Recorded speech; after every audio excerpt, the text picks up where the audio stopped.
संजय राऊत यांचं माध्यमांना दिलेलं स्टेटमेंट बघितलं, त्यात ते म्हणतायत की ते खोटं बोलत नाहीत.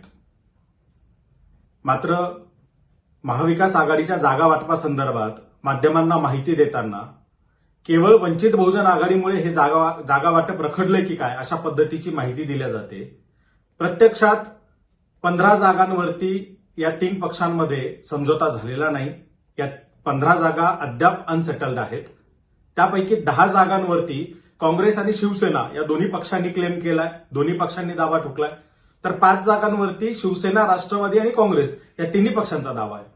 अशा 15 जागांचं वाटप अद्याप आपण करू शकलेला नाही आहात, ते झालेलं नाहीये. या बाबतीत एक चकार शब्द काढला जात नाही.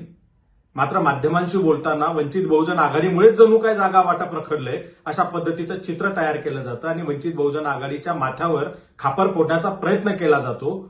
हा थांबला पाहिजे.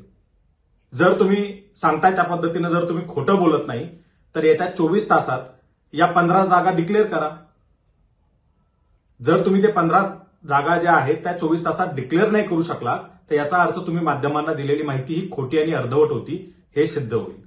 आपण 15 जागांचा वाद मिटवावा हे सुरुवातीपासून वंचित बहुजन आघाडीची भूमिका राहिलेली आहे. त्या बाबतीत आम्ही बोलत आलेलो आहोत. मात्र माध्यमांचा उपयोग करून आम्हालाच बदनाम करण्याचा प्रयत्न केला जातोय, तो थांबवण्यात यावा असं आम्ही या ठिकाणी आवाहन करतो.